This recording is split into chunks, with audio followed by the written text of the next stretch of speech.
Welcome to the Let's Talk. Hello, everybody. Welcome to the Let's Talk Fishing Podcast. My name is Jay Angel, and I have a very special guest with me tonight, a guy who I've known for at least 25 years, a guy by the name of Mike Norris. Mike Norris is the guy who actually mentored me in the professional fishing world. Before we get going, I'd like to announce that the Garden State Outdoor Sports Show is going to take place January 6th to 9th of 2022. And that's going to be at the New Jersey Convention and Exposition Center in Edison, New Jersey. And also the Northern Illinois Sports and Outdoors Show is going to take place January 13th through 16th. That's 4 days of sports shows. That's in 2022 at the Lake County Fairgrounds. And that's in Grays Lake, Illinois. Stop by the Grant Rods booth there and tell them Jay sent you. Yeah, I'm going to be speaking at the Northern Yes, you are. Sports Show. Yes, you are. Looking forward to it. That's going to be fun. It's a fun show. That is going to be fun. So, Mike. Yes, sir. What have you been up to? Well, what I always do in the fall, and that is I don't go hunting. Yes. I'm hunting, but I'm hunting for big trophy smallmouth this time of the year. And this year, 2021, has been one of the most exceptional fall seasons I've experienced in 40 years of fishing. So I'm pretty excited about that. We are catching, of course, I'm a guide. I'm in Wisconsin, primarily fish smallmouth in south central Wisconsin on a lake called Big Green Lake, which is the deepest lake in Wisconsin, inland water. Really? Yeah, it's inland water, 236 feet deep. Wow. And it's about 7,300 acres.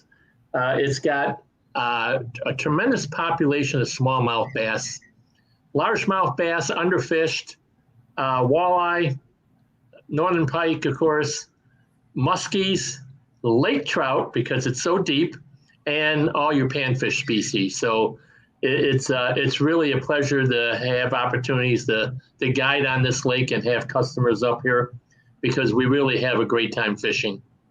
I bet I had the pleasure of fishing with Mike last year on Green Lake, and it was wall to wall action. We caught smallmouth bass from the time I showed up till the time I left. In fact, Mike, I had to get back because I was going to have, I had a 4-hour trip back to Illinois. And I was going to have dinner with my kids that night. And Mike's like, do we have to leave now? I said, well, you don't. I do. Well, everybody always asks me, how long does it take you to get back home? That's me. I tell them 12 minutes. So 12 minutes, yeah. Yeah. So that's one of the pleasures of being up here. And gives me the opportunity to be on the water every day. Every single day, man. Every time I call Mike, he's, well, can I call you back? I'm fishing right now. That's every day I want to be on the water. Some days you look at the sky and it's raining and thundering. You go, I don't think so. But yeah, there's plenty of times I am out there. And, one of the greatest things, I've been fishing since 1977. So we've got a lot of years in on this. And one of the greatest things I always tell people is that you never stop learning. There's always new techniques, new ways to catch fish. The advancements in electronics and fishing lures, it just keeps my heart pounding and keeps me going in this industry and the enjoyment I get out of fishing. I bet it does. So how are you catching these smallmouth bass nowadays? Well, I have something to say about smallmouth bass. In the spring, a lot of guys like to fish them because they've got one thing on their mind, and that's spawning, okay? But the fact that they have spawning on their mind also means they can be tough to catch. Now, when they go post-spawn, they get real easy to catch. And you experienced that when you came up to see me last year. We were on post-spawn smallmouth bass, and they're getting hungry because they've been going through the rituals. But the number one, and I've been doing this for years, whether it's largemouth bass or smallmouth bass, the number one season to catch big trophy fish is in the fall, as far as I'm concerned. Again, smallmouth bass have one thing on their mind. This time it's not about going through the ritual spawning. It's about eating, because they sense that winter's coming. They sense that the end's going to be near us. They're going to get a little bit dormant, and they are putting on the feed bag. And when they are doing that, it's terrific to go out and catch these fish, because once you get them, The other thing is they group up. You know, you don't have an individual fish here and an individual fish there. You get on one fish, you're on a school of them, and you can really pound them pretty good. So my number one time of the year, and what I do this time of the year, is I really chase those big smallmouth bass. Last week on my guide trips, I had a customer, Jamie Trapp from Northbrook, Illinois. He caught a 6-pound, 2-ounce smallmouth. I believe that was his personal best. That's not bad for an inland body of water. You know, I'm 2.5 hours away from Sturgeon Bay, and we've all heard the stories about that. But that's part of the Great Lakes. You look at those guys in eastern Ontario, and I mean east of Cleveland, and that great smallmouth fishing they have over there. But for inland waters, I put up Big Green Lake up against any other lake around. So it's a pleasure to be here. And this is it. This is the time period. It starts when the water temperature gets down below 60 degrees. It gets, right now it's about 57, 56 degrees. And this will last until the water temperature, the good bite will last until it's down below 45 degrees. Wow. Even though you and I have talked before, and I fish them all the way to freeze up. So I've been out when the water temperature is 33 degrees, 34 degrees, and I will tell you one common denominator, they still bite. They still bite and bite and bite. If you got bait or you got a lure and you put it in their face, they will hit it. They don't care how cold the water is. Well, they still have to eat. Yeah, and they still are, obviously. But yes, they are.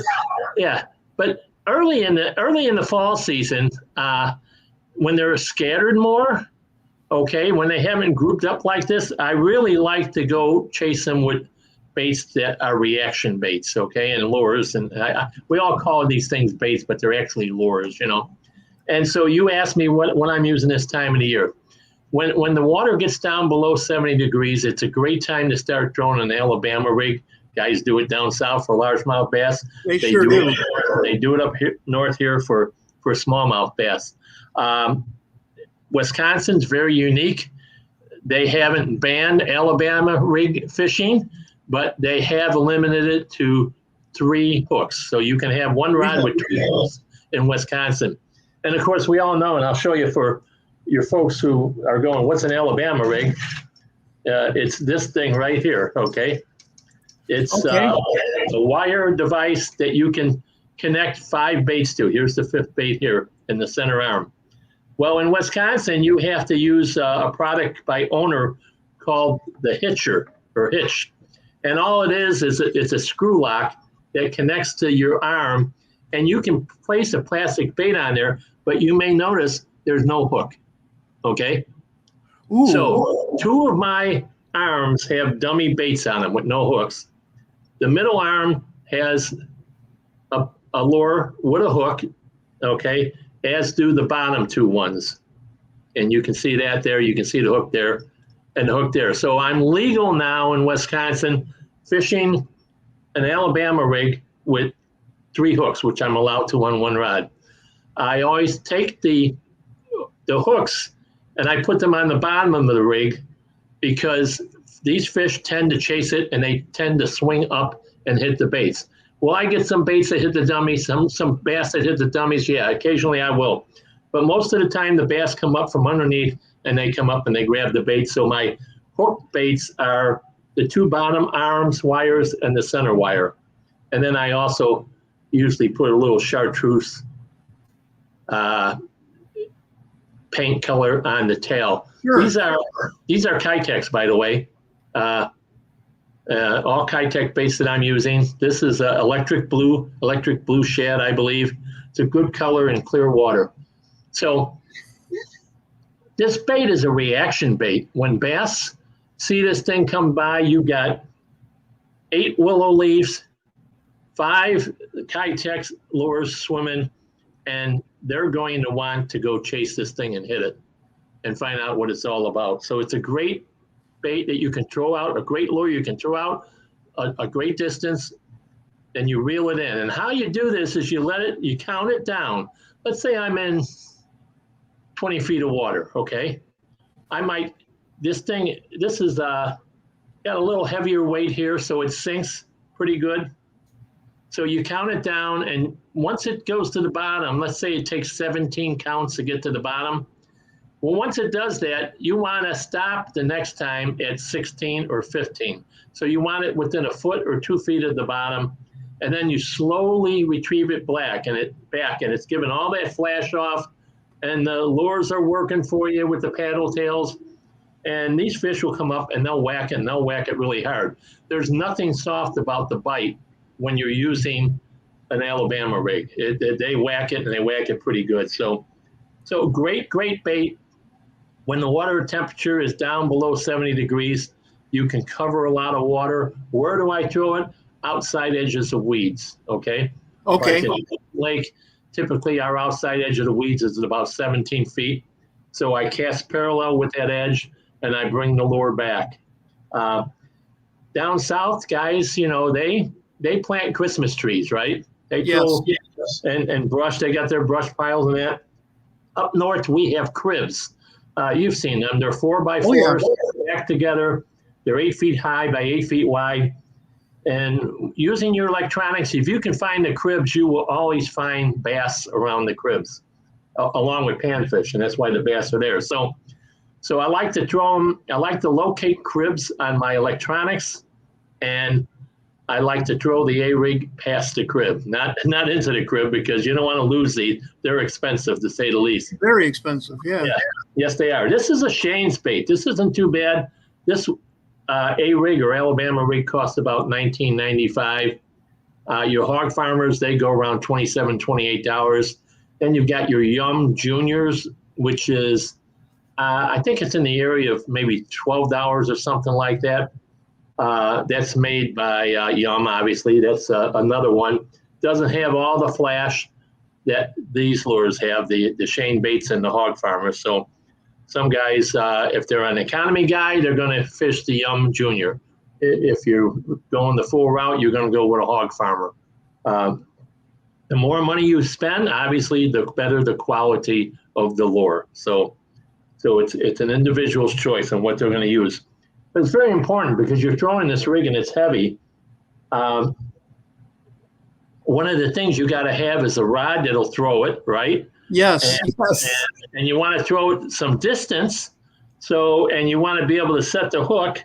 So I use a 7-foot 6-inch bait casting rod. The particular one I use is made by Grant Industries or Grant Rods. And excuse me, it's an all-American. You find it in their catalog. Just look up grantrods.com. It's about $200, I believe, in that range. And you want that long rod because you can really cast these things far. And now that you've casted them far and you're reeling them in, you want a rod that's got some action, some stiff action to it, so you can get that hook into them. So heavy action, 7-foot 6-inch Grant All-American rods is what I use. And then I use a bait casting reel. This particular Grant rod I got here, I think, has an Albu Garcia reel on it. Yep. Okay. Yep. And I load that with 20-pound test fluorocarbon line. I use Seagour Invisex to be exact. That's because Green Lake is very clear, right?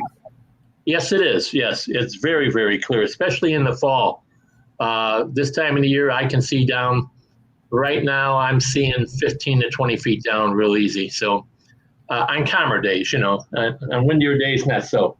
So that's my number one chase bait or search bait, as we would call it, when I'm trying to find where these fish are located at. And again, in the fall, Jay, they're starting to get to where they're grouping up. So when you find one, you're going to find more. So work that area really well.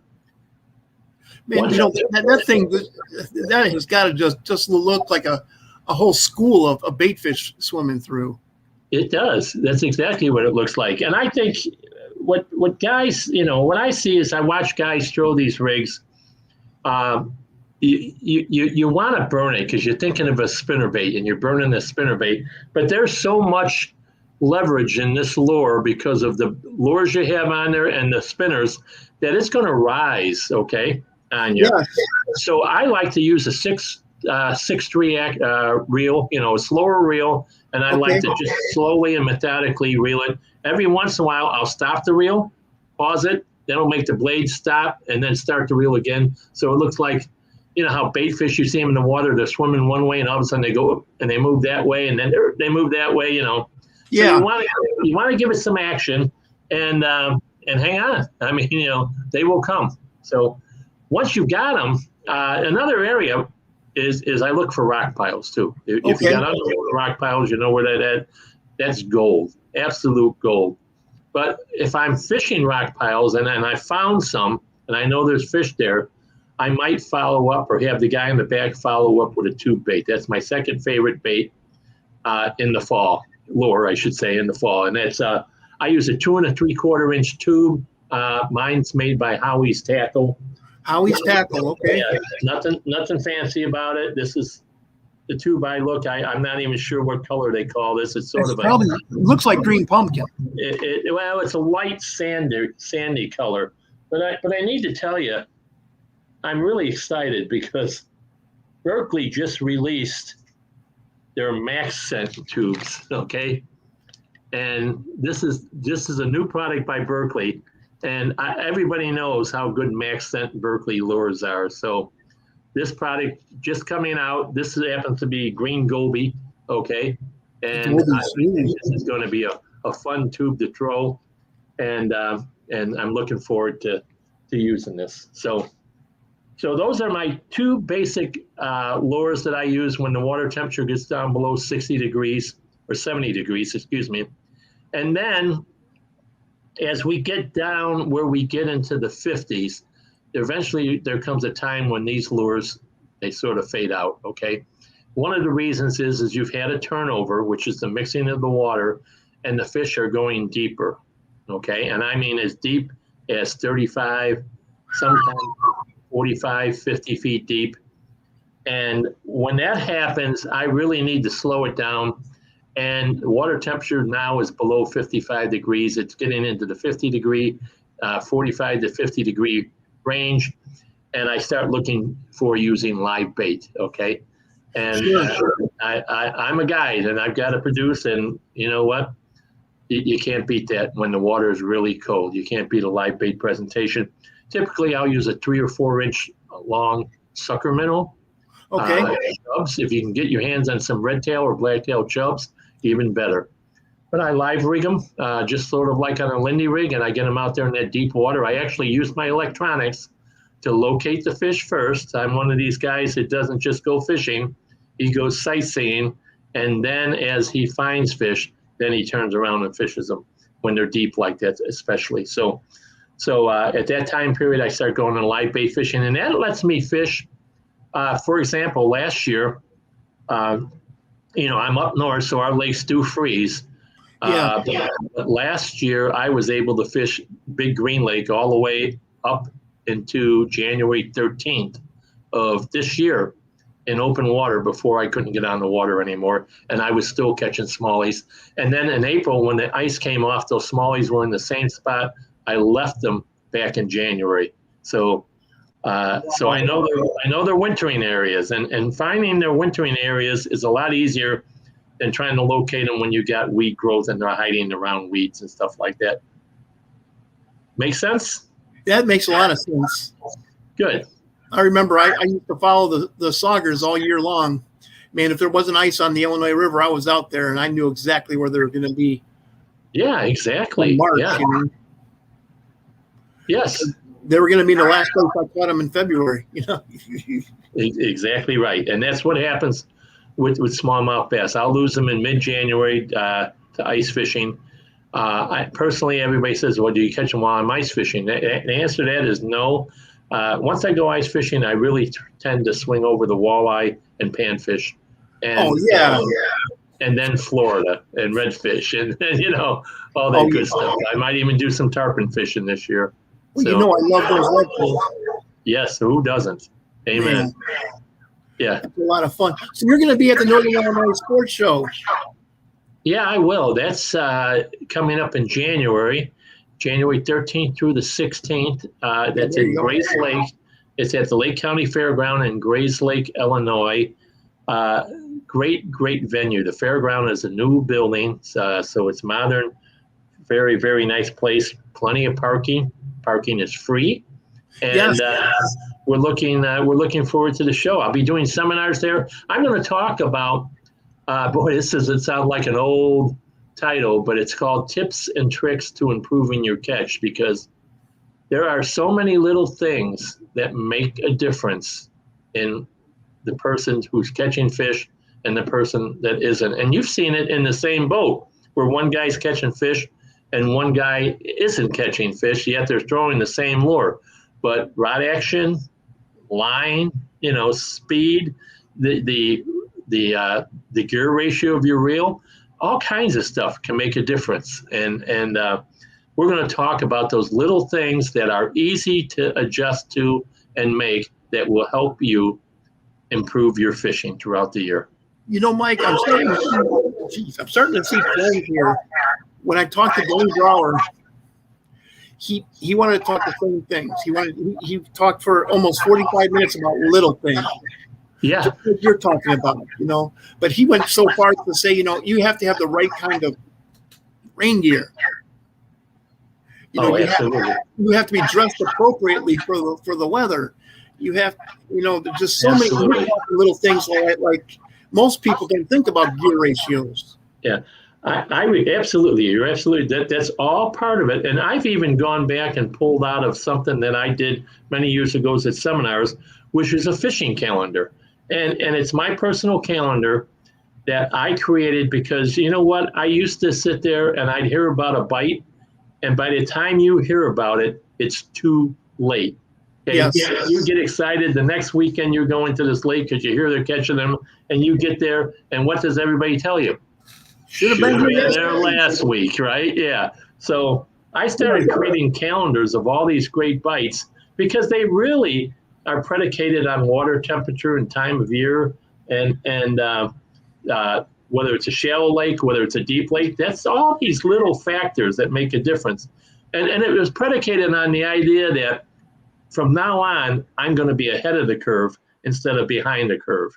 So we'll even talk about calendar, setting up your calendar and planning your year out so you can be in position to be at the right place at the right time. Oh, yeah. Yes, sir. Like how in Michigan, Easter. Yeah. For the walleye run, man, you just 8-pound walleyes from the shores. It's a beautiful thing. Yeah, it is a beautiful thing. I spent some time up in Michigan chasing walleyes when they were coming out of Saginaw Bay, and they would load up. There was a certain period about mid-April, they would load up in rivers like the Tittabawassee River, and you'd go out catch 100 walleyes a day. It was terrific. Yeah. Oh, yeah. And we have that with bass fishing. I know when the big fish are going to bite. I know when the numbers are going to bite. I know when it's time to switch to big bluegills, when it's time to go chase smallmouth, when it's time to go chase northern pike. So yeah, and that's it. And it's just not that. It's the electronics. Okay, let's talk about electronics real quick. Everybody buys this stuff. It's great. The advancements in electronics have been the story for the last 5 years. That and trolling motors. And now they don't give you instruction books anymore, right? So you've got a bunch of guys that load this stuff into their boat. They hook it up. They go out. They turn it on, and that's it. They don't use it to its fullest potential. There's so many little things that you can do with your electronics that will help improve your fishing. We'll talk about that in the seminar too. There are guys who charge courses on that. Yeah, there are guys that do that, and rightfully so. They should, because people need this information. It's not ready. You're starting to see a lot of stuff come through on YouTube and video channels and stuff like that, but there's just nothing better than having someone stand there and show you in a classroom setting, and that you can say, well, I've got a question about this, and then you can say, well, let me show you how you handle this. So that's one of the most popular portions of my seminars when I start talking about electronics. And that started by accident. I just started telling people in a seminar a couple of years ago, before COVID. Yeah. What I do and how. Someone asked me how I locate a fish once I do this, and I said, well, I can move the screen. I can move the cursor on the screen. I can go back to where the fish was on the 2D sonar.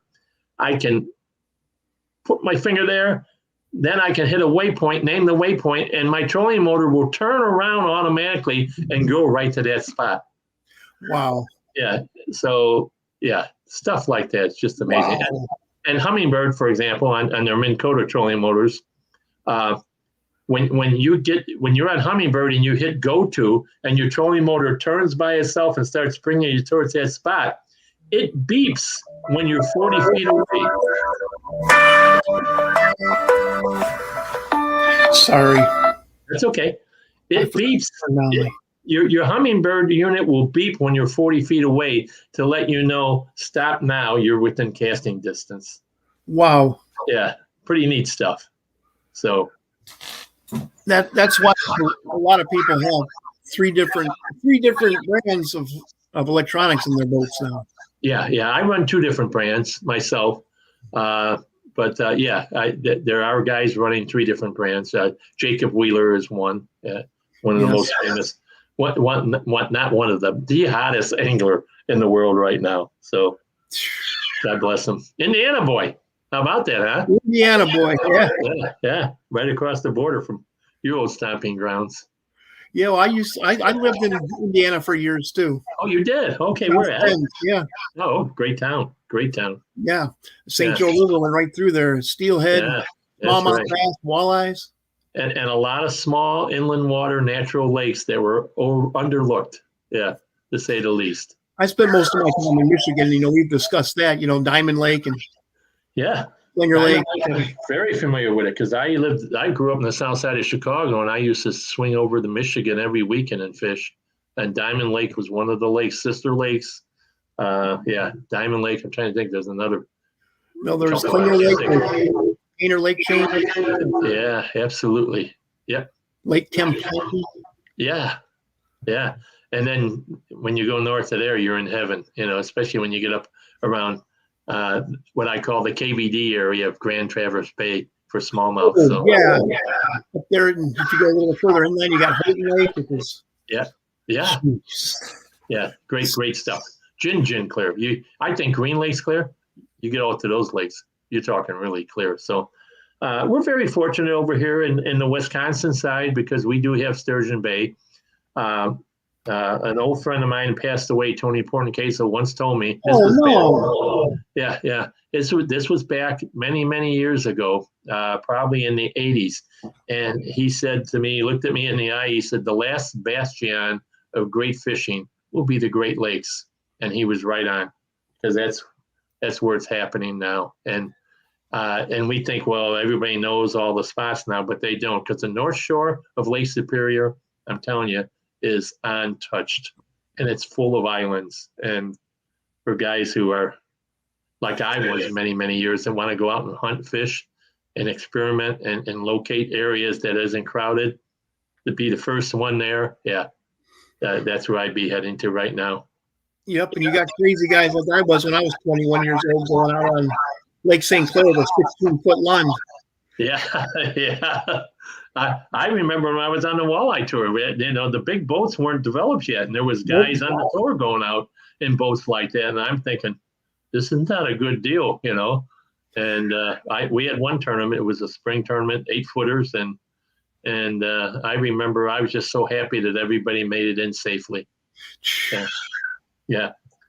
Those days are well beyond us now. The old back is still paying the price for that kind of stuff, but now I'm down to these smaller lakes, 7,300 acres, 5,000 acres, and the nice thing about them is that there's enough boat launches in areas that no matter which way the wind's blowing, I can fish them. I've always got spots. There's so many spots on Big Green Lake to fish.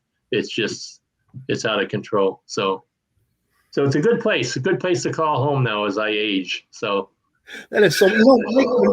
When I came up there, we primarily did a little bit of wacky rigging, but we primarily Ned rigged. Yes, we did. Yeah, post spawn, absolutely. fish were still shallow, and by shallow I mean they were in 7 or 8 feet, and yeah, and you used a Grant rod, right? Yeah, an All American. Oh, there you go. Yeah, This is the CUDA EXT. I was gonna say that's the CUDA, right? Yep. It's an EXT. It's one of the new ones that came out this year. He does have the Fin S series, but this is an EXT, and just you can see the reserve power right there. That's right. And of course the Daiwa reel, Yep. CUDA line's a great line. I use the 7-foot medium heavy when I'm throwing a tube, if I'm not using All Americans, and the same thing for Ned rigging. I at that point I go to a medium, not a medium heavy, but just a medium. Yeah, that's what I use. Yeah, and that's perfect for Ned rigging. A little bit lighter line, so you don't want to, you get to setting that hook. And Ned rigs are, for a guy like me who guides and has clients that many times I have clients that get in the boat that really have never touched the fishing rod before. I have folks that bring their granddaughters or their daughters with them, and it's a great way to take someone who doesn't have really great fishing skills, take them fishing, and have them have a great day of fishing. So it still stays in my arsenal, that's for sure. I tell you what, I had so much fun with that. I heard so much about it. The water I fish down here just doesn't lend itself to Ned rigging. It just doesn't. Understood. Yeah. But that place was perfect for it. Just absolutely perfect. I had such a good time with that. I was sitting there doing where is my doing that? Yep. So much fun, and that rig just sits down there and quivers. Yeah.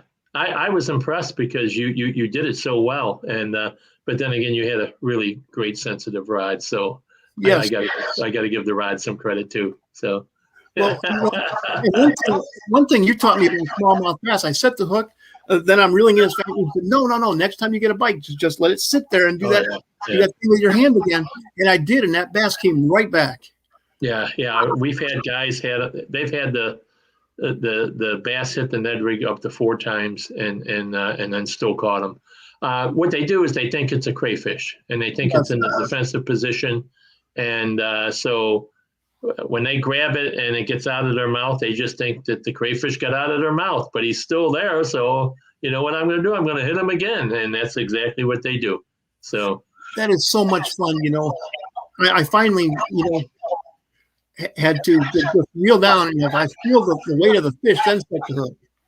Yeah. Absolutely. Years of fishing there, Yeah, and actually with a Ned rig, you almost just sort of start reeling, and you give it a little tap, not a real strong, hard, not one of those, whoa, like that, like I would do with an Alabama rig, because you've got a lot of hardware there, and that's why you want a heavy action rod with an Alabama rig. But yeah, and it's nice. It's a finesse way of fishing. You're using lighter equipment. You're using, the Grant rods are really light. That's one of their attributes, and they're sensitive, and it's just it's good for my shoulder and my wrist every once in a while to just do something like that. Yes. Also I caught one of the bigger largemouth bass I've caught in years. I caught with you, and we were wacky rigging in the shadows. Oh yeah. That's old school, man. That's that. I remember that. That was on Shavanaw Lake. No, that wasn't real. Oh, okay. I know when we were on Shavanaw, you wound up catching the lake record smallmouth there. And that one fish launched my guide career. Yeah, how about that? That's one fish. I was talking about that last night. Yeah. That I was fishing with Mike Norris, and he was showing me how to wacky rig. And he said, "Take me to your ace in the hole spot." So I took you over there where the creek channel came real close, and then there was like a 30-foot drop off, and there were a bunch of trees right on that drop off. And on the first cast with a wacky rig, I caught a 19-inch smallmouth bass, and that lake record lasted for 8 years. That's right. Good for you. I'm glad it happened. And I take credit for that. That was Mike Norris. Yeah, I was going to use a 10-inch long ribbon tail, which of course works pre-spawn, but this was post-spawn. Yeah, Yeah, and I'm a big wacky worm guy in the spring. I love fishing Senkos. It's been my go-to wacky worm style bait. Sometimes I even fish them Texas rig, and it's another great bait next to the Ned rig. It's another great bait to have to put in the hand of my clients because it doesn't take a lot of expertise. Toss it out there, let it sink, and wait for that tap, and then set the hook. One thing there's only one hook. Yeah. Because I first started, I like to throw crankbaits on the riprap trolling, but there's too many hooks in the crankbait to put them in the hands of people who don't really know how to fish. Yeah. You're going to end up like I did with hooks in the back of your head or in your cheek or in your hand. I think crankbaits down south are more integral because they're fishing riprap and they're fishing points that don't have weeds on it. That they have some stumps in it, and they've got to cover horizontally. They got to cover a lot of water. You've got a shad-based lake. Crankbaits obviously imitate some type of a shad and bream and bluegill and etc. But yeah, up north, you're dealing more with weeds. It's harder to crankbait up north because you got to have the smarts to run a crankbait over the top of the weeds or the equipment, stout rods, deep diving crankbaits to work along the weed edge. And then the bait's down in the zone only for a portion of the retrieve, where if you throw a Ned rig, it's down in the zone for the entire retrieve. Again, the difference is crankbaits to me are a great search bait too. They are. You can cover a lot of water faster. Once you find fish and you want to slow down, then you start going more into the finesse tactics like Senkos and Ned rigs. So. Okay. Yeah. Mike, do you have any shout outs? I'm sorry. Do you have any shout outs you like to do? Well, I just, obviously I'm still guiding, first of all. And so if people want to get a hold of me, if you're up in the Wisconsin area and or even the Illinois or Indiana area, Minnesota area, and you want to come over and fish Big Green Lake, you can reach out to me at area code 630-842-8199. I'll be guiding until Mother Nature kicks me off with ice. So obviously Grant Rods, they've been a great sponsor of mine. I use both Humminbird and Lowrance Electronics. So and there's reasons for each one, but Senko's, Gary Yamamoto baits have been a great sponsor of mine for a long time. And believe me, I go through, a typical guide trip, I go through 8 bags in a guide trip. So that's good because we're catching fish. So, yes. But I run quite a few bags of them. Berkeley, I love their products, the great stuff they've got out now. Their flatworm. Yeah, the flatworm. Flatworm's been so hard to get. It sells out immediately. You can go to some of the online tackle warehouse places and you can get on a mailing list. So when it comes in and it's available, they will notify you. That happened here about 6 weeks ago. I got an email that flatworms were in stock and I bought 90 bags of them. So wow. I think I'm good. And believe me, by the time I made my order, they were out of stock already. That's how fast those worms, whatever they had, I don't know how many they had. And this was one of the major websites, tackle websites. They were that whole thing lasted less than 2 hours, and they were out of them again. So flatworms actually do exist. Mike Norris just told me. I can't tell you. I drop shot. I have guys in the boat, and they're running whatever they run, and then I put on a flatworm, and all of a sudden, boom, boom, boom, we're catching them. I'm catching them, and then I go, here, try one of these, and then they start catching them. So it's the Max Sense, the real deal. Okay, it's a great thing, and how do you rig a flatworm? A lot of guys talk about that. There's 2 ways to rig them. They don't float like Ned rigs. Okay, so the best way to rig them is get yourself like a 2/0 Nico hook Sure. and thread the. You put the hook through the head, and then take the worm and bring it all the way down to where the eyelet is, and then you Texas rig it. You come back with the hook, and you get it. And because that hook is Aberdeen shaped, it'll make the worm stand out. One of those little tips and tricks that we talk about in the seminars. Sure. Little things. Yeah. My friends at Seagower have been great to me. I've used their lines, whether it's Smackdown. I love Smackdown on my chatterbait rods. It's another great surge lure. And then Invictus fluorocarbon for soft and supple. So do you use Zakos? The Gary Yamamoto Zako on the back of your chatterbaits? I use a Berkeley Pit Boss. Okay. It's got 4 little flappers back there, and again, it's a Berkeley bait. It's a power bait, but those little flappers don't look like much until you get them in the water. And I like, the Zakos are what I call more of a vertical, not vertical, but side to side action, where the side to side like this. Okay. Yeah. You watch my hand. Where the power bait are like all 4 things are going, they're horizontal and going like that. Plus your blade is above it. So that's been my go-to trailer for chatterbaits. Okay. Yeah. Well, Mike, I'd like to thank you for coming on the show. Well, I appreciate it. Thank you very much. Again, if any of your listeners are in the Grays Lake area in January down in Illinois, come on over to the Northern Illinois Sports Show at the Lake County Fairgrounds, January 13th through the 16th, 2022. Wow. Yeah. I'd also like to say about the Garden State Outdoor Show.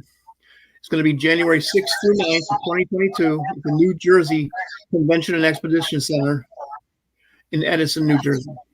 Isn't it great to see the sports shows are back after the COVID?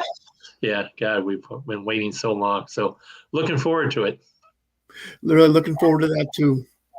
And I'd like to thank everybody for listening to the Let's Talk Fishing podcast. Again, my name is Jay Angel with a very special guest and my mentor in the outdoor industry, Mike Norris.